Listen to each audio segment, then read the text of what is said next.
ለክለቡ አልአህሊ በ80 ጨዋታ አንድ ጎል ብቻ ማስቆጠር የቻለው ያሲር ኢብራሂም በዓለም ዋንጫው ላይ በትልቁ ሀገር አርጀንቲና ላይ ጎል ማስቆጠር ቻለ።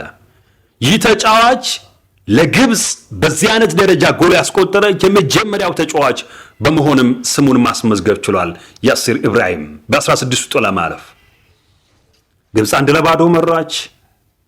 ግብጾች ጎል ማስቆጠር ችለው ብዙም ደስታቸውን ሳይገልጹ ወዲያውኑ አርጀንቲናውያን ፍጹም ቅጣት ምታገኙ ሆሳም ሐሰን በኒኮላስ ታግላፊጎ ላይ በሰራው ጥፋት ምክንያት ፍጹም ቅጣት ምትሰጡ ዳኛው ሊዮኔል ሜሲ መታ፣ ግብ ጠባቂ ሙስጠፋ ሻቢር መለሰበት። ሜሲ በዚህ ዓለም ዋንጫ ላይ ሁለተኛ ፍጹም ቅጣት ምትመሳቱ ነው። የማይታመን ነበር። ማንም ይስታል ብሎ አልጠበቀም። ልክ በኦስትሪያው ጨዋታ ላይ የሳተው ኳስ ኮፒ ነበር የሚመስለው፣ ኮፒ ፔስት ተመሳሳይ ነበር። የመታበት መንገድ፣ ግብ ጠባቂዎቹ ያዳኑበት መንገድ ተመሳሳይነት ነበራቸው። በዓለም ዋንጫ 6 ጊዜ የተሳተፈው ሊዮኔል ሜሲ 8 ፍጹም ቅጣት ምቶችን መጥቶ 4ቱን ስቷል፣ ግማሹን 50%። ሜሲ ለሀገሩ 32 ፍጹም ቅጣት ምቶችን መጥቶ 25 ማስቆጠር ችሏል። በእግር ኳስ የሥራ ዘመኑ 148 ፍጹም ቅጣት ምቶችን መጥቶ 114ቱን አስቆጥሯል። ይህ ቁጥራዊ መረጃ ለክፉ የሚሰጥ አይደለም፣ ግን በዓለም ዋንጫ ግን ክፉ ነው። ግማሹን ስቷል። ለምሳሌ ሃሪኬንን ተመልከቱት። በዓለም ዋንጫ 7ቱን መጥቶ 6ቱን አስቆጥሯል። ስለ ሊዮኔል ሜሲ የዓለም ዋንጫ ስናወራ በአንድ የዓለም ዋንጫ ውድድር 2 ፍጹም ቅጣት ምት የሳተ ተጫዋች ሆኗል።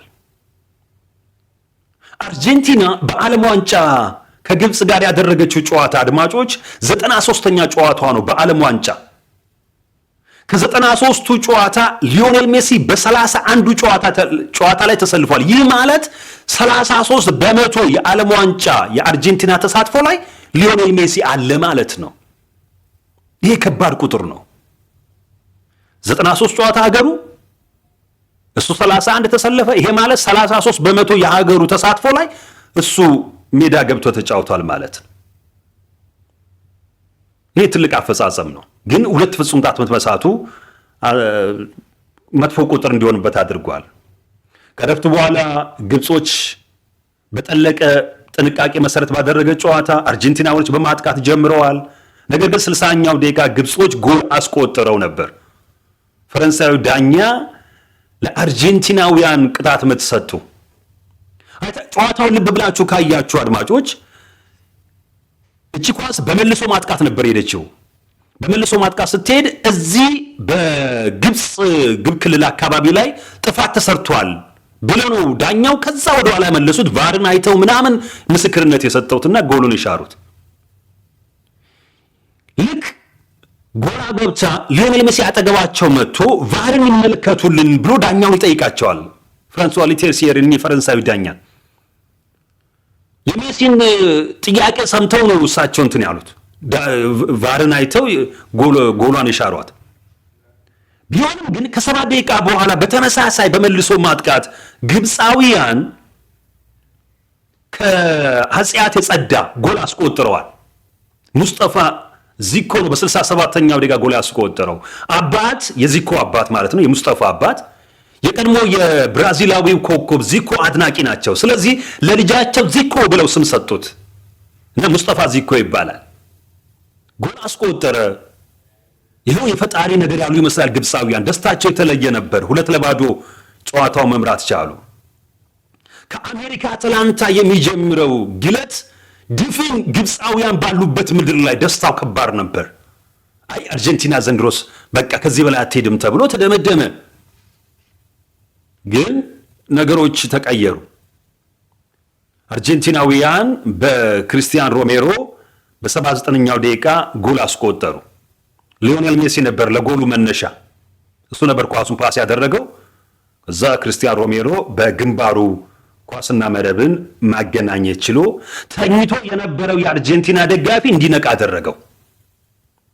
ሊዮኔል ሜሲ ለክሪስቲያኖ ሮሜሮ ያቀበለው ኳስ በዓለም ዋንጫ 9ኛ አሲስት ነው።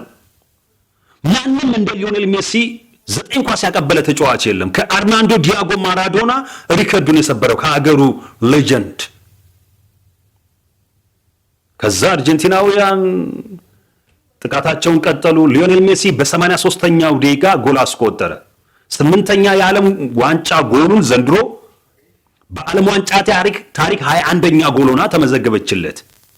አድማጮች በክርስቲያኖ ሮሜሮና በሊዮኔል ሜሲ መካከል ሁለቱ ጎሎች መካከል 4 ደቂቃ ከ18 ሰከንድ ብቻ ነበር እድሜ ቆይታ። በጣም በአፋጣኝ ነው ጎሎችን ያስቆጠሩባቸው። እውነት ለመናገር እነዚህ ሁለቱ ጎሎች አርጀንቲናውያን ሲያስቆጥሩ የግብፁ ግብ ጠባቂ ሙስጠፋ ሻቢር ስህተቶች ነበሩበት። በመጀመሪያ 45 ደቂቃ አርጀንቲና 2-0 ተሸንፋ እንድትወጣ ማድረግ የቻለው ይህ ግብፃዊ ግብ ጠባቂ ነበር። ፍጹም ቅጣት ምት አድኗል። የነ ማካሊስተርን ኳስ መልሷል። ማአት አሸናውን ሙከራዎችን አድኗል። ግን ከእረፍት በኋላ ሙስጠፋ ሻቢር በእውነት ለመናገር አድማጮች አይታችኋቸዋል።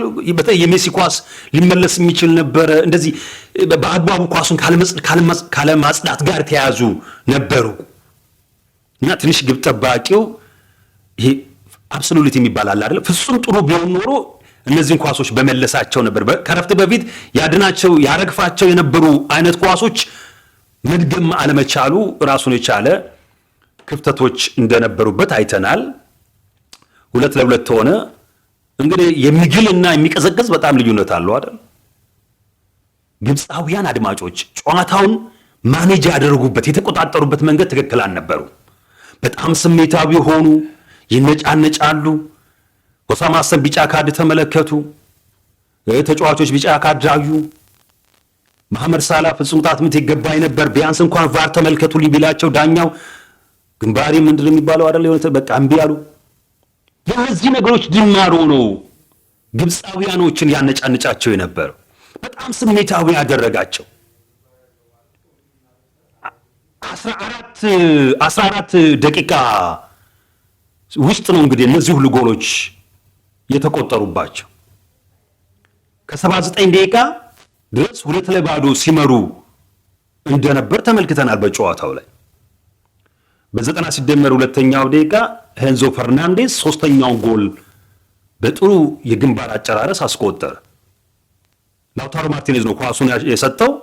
ላውታሮ ማርቲኔዝ አቀበለው። ሄንዞ ፈርናንዴዝ በጣም ቆንጆ ጎል ማስቆጠር ቻለ። አድማጮች አርጀንቲናውያን ያስቆጠሯቸው 3ቱም ጎሎች ቃል ቢኖራቸው ኖሮ ሊናገሩ የሚችሉ ጎሎች ናቸው። በጣም ቆንጆ ጎሎች ናቸው። የኤንዞ ፈርናንዴዝ የግንባር ኳስ ላውታሮ ማርቲኔዝ እንዴት እንደሰጠው እሱም እንዴት እንደጨረሰው በእጅ እንኳን ለማስቆጠር ይከብዳል አይደለም። በእንደዛ በግንባር ጎሎቹ ውበት ነበራቸው። በጣም የሚያማምሩ ጎሎች ናቸው። ግን ጎሎቹ ባረፈው መረቡ ላይ ባረፈው ቁጥር ለግብፃውያን ግን ልባቸው ላይ እሳት እንደመለኮስ የሚቆጠሩ ነበሩ። ከጨዋታው በኋላ ከውጤቱ በላይ ብዙ መነጋገሪያ የነበረው የዳኛው ውሳኔዎች ነበሩ። ሊዮኔል ሜሲ የጨዋታ ኮከብ ተብሏል። 1 ጎል አስቆጥሯል። 1 ኳስ ደግሞ ማቀበል ችሏል። 5 ሹት ሞክሮ 2 ኢላማ የጠበቁ ነበር። አንዱን ወደ ጎል ቀይሯል። 9ኛው አሲስት 21ኛው ጎል ማስቆጠር ችሏል። አድማጮች እመኑኝ አርጀንቲናውያን በእንደዚህ አካሄዳቸው በፍጹም ዋንጫ ሊበሉ አይችሉም። የሚያሳምን ብሔራዊ ቡድን ገና መስራት አልቻሉም። በሊዮኔል ሜሲ ላይ ብቻ ጥገኛ የሆነ ብሔራዊ ቡድን ነው። አሰልጣኝ ሊዮኔል ስካሎኒ አረኛ በሜሲ ላይ ጥገኛ አይደለንም ቢሉም የሚታዩ ነገሮች ግን እንደዛ ናቸው። በጣም ጥገኛ የሆነ ብሔራዊ ቡድን ነው እና ብዙዎቹ ያማረሩበት ዳኛውን የወቀሱበት ፊፋ ሊዮኔል ሜሲና አርጀንቲና ከዓለም ዋንጫ እንዳይወጡ የማሉበት ውድድር እንደሆነ እየተነገረ ነው የሚገኘው። የግብፁ ፕሬዝዳንት አብዱልፈታህ አሲሲ ግን እንደዚህ አሉ በማህበራዊ ገጻቸው ላይ ታይቶ የማይታወቅ ምዕራፍ ስላስመዘገባችሁ እናመሰግናችኋለን። እናንተ የኛ ብሔራዊ ጀግኖች ናችሁ። ለፈጠራችሁት ውጤት ሁሉ እናመሰግናችኋለን። ፈጣሪ ቢፈቅድ ለተሻለ ስራ ደግሞ እንነሳለን። አሁን ግን ላደረጋችሁት ነገር ክብረት ይስጥልን ብለው አሞካሽተው ብሔራዊ ቡድናቸውን አመስግነዋል። የዓለም ዋንጫ የሩብ ፍጻሜ ጨዋታ ከነገ ጀምሮ ይከናወናል። ፈረንሳይ ከሞሮኮ፣ ስፔን ከቤልጂየም። ይህንን ጨዋታ እንግሊዛዊ ማይክል ኦሊቨር እንዲመሩት ተመድበዋል። ኖርዌይ ከእንግሊዝ፣ አርጀንቲና ከስዊዘርላንድ ጨዋታቸውን ያደርጋሉ። አፍሪካ በአንድ ሀገር ብቻ ትወከላለችና ቀን ሙሉ ብንናገርለት ስለ ዳኝነቱ ክፋት የምንናገርለት ስለ ዳኝነቱ ክፍተት የምናወራለት የግብፅና የአርጀንቲና ጨዋታ 5 ጎል ተቆጥሮበት መጠናቀቅ ችሏል እና አርጀንቲናውያን በዳኞች በፊፋ እየተደገፉ እዚህ ደርሰዋል ተብለው እየተነገረላቸው ነው የሚገኘውና ቀጣይ ከስዊዘርላንድ ጋር ጨዋታዋን እንዲሁ የምታደርግን የሚሆነው። አድማጮች ጨዋታውን አይታችኋል። እንዴት ነበር ዳኝነቱ የሚለውን ነገር ለእናንተ ፍርዱን እተዋለሁ። እንደኔ ግን በእውነት ቢያንስ ለአርጀንቲናውያን ጥያቄ ይሰሙ የነበሩት ዳኛ የግብፃውያንንም መስማት ነበረባቸው ብዬ አምናለሁ። ሰላም ከእናንተ ጋር። ባይ